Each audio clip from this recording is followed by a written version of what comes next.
So it sounds like all our panelists are agreed that we're faced with a gnarly and a fascinating problem, and that clarity around the policy framework by which New Zealand will be addressing that gnarly and fascinating problem is going to be increasingly important. So I guess turning to this question of climate adaptation and what we need to be doing as we look at a future where we know we're going to see more intense and more frequent flooding events and sea level rise and coastal inundation. So there are physical things that we can be doing that will help us prepare for that and will help keep insurance premiums accessible and affordable for longer.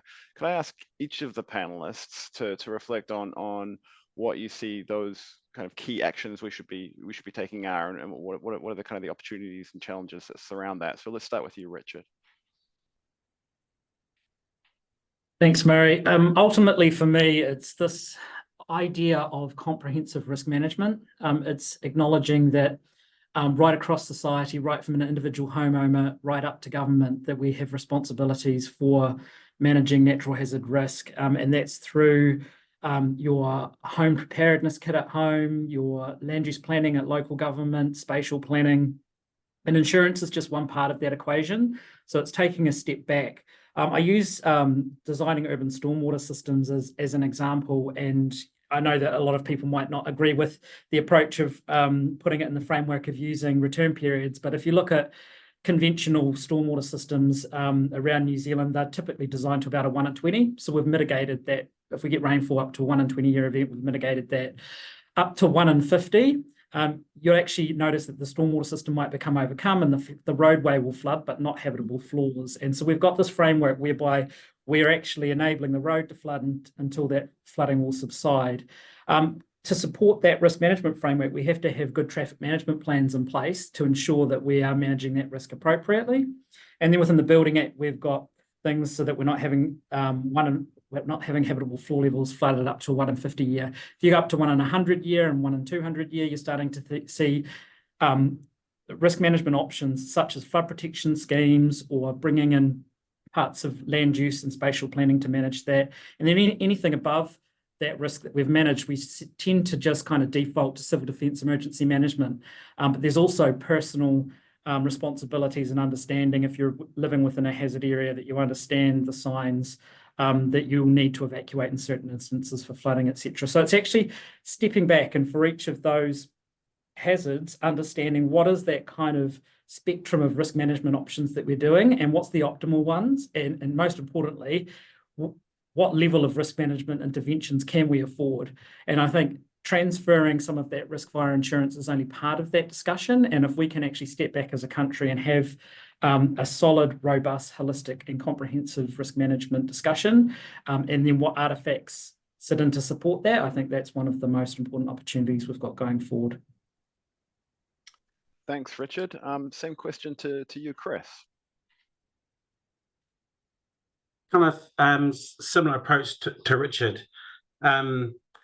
I think there's been quite a lot of talk of what needs to be done. I think what I'd like to see is some discussion about the enablers of that. We talk about building infrastructure. Well, okay, where's that funding coming from?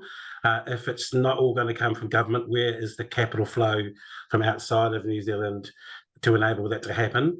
Another one, a lot of responsibility looks like it will be put on local government. What protections are we putting in place for local government to have the freedom to make those kinds of decisions and not find themselves tangled up in legal battles, which will prevent a lot of things that I think the community might need to see happen, but might see them spending more time in courtrooms as opposed to making decisions that we need. I think having a look at some of the questions that are coming through on the chat, it's pretty clear that data and clear and agreed data in order to have that really solid decision-making base needs to be agreed. That's a real bugbear for me. When we were speaking to the FSC Select Committee group, I think you could spend a lot of time worrying about what data we have. I think we just need to start with something and then iterate over time in order to enable some of these decisions to be made. So I think there's been a lot of debate about what needs to happen. I think the frustration behind some of that is what enablers what are we doing to enable some of those decisions? And the biggest one really is the central government leadership in terms of the framework for the decisions that need to be made for natural hazard risk reduction.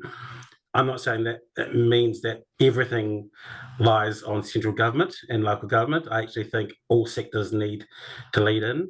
At some stage, I'd like to take in another webinar like this and have the banks there, because we're talking about asset value as well.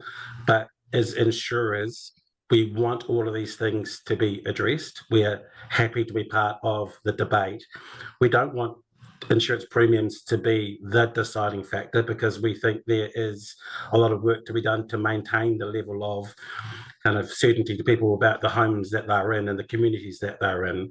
So for me, I think there's plenty of infrastructure that we know can be built, but you've got to have the channels in order to make those things happen.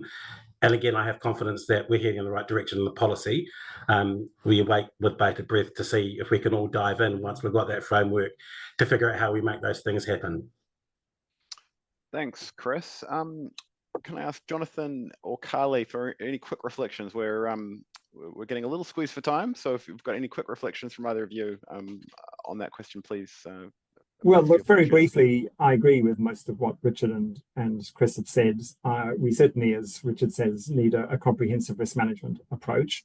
But with respect to climate-related risk, plainly over the coming decades, flooding is going to be the primary source of damage. In the longer term, sea level rise is going to come to predominate. And in dealing with sea level rise, the main solution is going to have to be relocation. So, Murray, the critical thing we need for the longer term is the means to move people out of harm's way who currently occupy properties that are going to be exposed to sea level rise. And that, in my view, means we've got to have a funding framework that provides adequate funding, ideally for preemptive relocation along the lines proposed by the expert working group on managed retreat that I was a member of and which reported to the Ministry for the Environment last year. So that funding framework, in my view, is absolutely vital. We also need funding, obviously, for infrastructure, as Chris was saying, and for protective structures where those protective structures are cost effective and are simply going to increase residual risk in the future.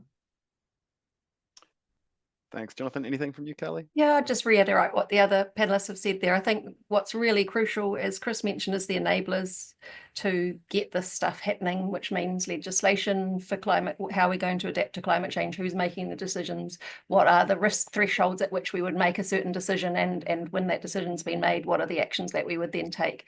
What kind of risk can we tolerate at a personal property level and at a community level? What can't we tolerate? And most importantly, though, how we're going to fund it. I think that's been the sticking point, and that's been the thing that's held us up for several years now.